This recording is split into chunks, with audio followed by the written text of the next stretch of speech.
platform. Growing up in Colorado, Kevin Bueno always dreamt of going to college in the United States. But there was one problem. He was undocumented. I've done well as a student, as a citizen. I've paid taxes. I'm not a criminal, and they're trying to treat you like a criminal. So I was like, maybe it's not for me. So I started exploring options in Mexico.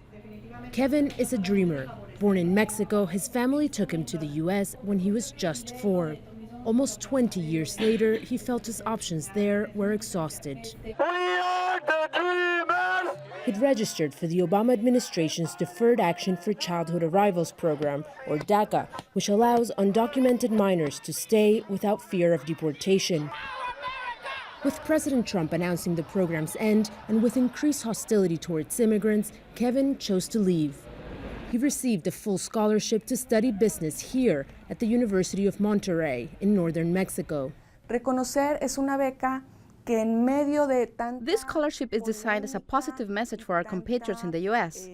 It says we recognize your value as a Mexican, as a human, and as an asset, and we want you here in Mexico. For many dreamers, their only references of Mexico are of violence and poverty.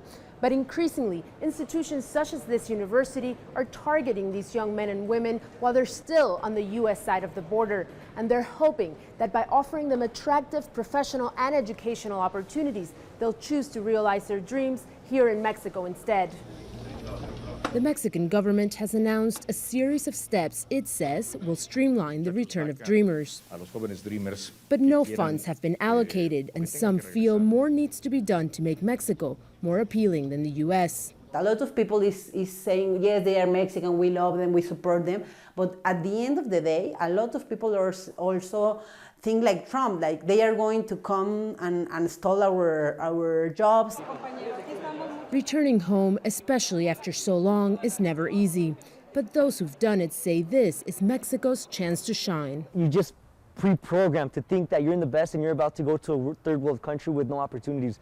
Once I got here, I was like, nah, like, I'm honestly living better than I was in the States now. And I see more opportunity, and that's my motivation right now. Mexico hopes Kevin's story can be repeated if thousands more dreamers arrive back home. Yeah. Julia Galiano, Al Jazeera, Monterrey, Mexico.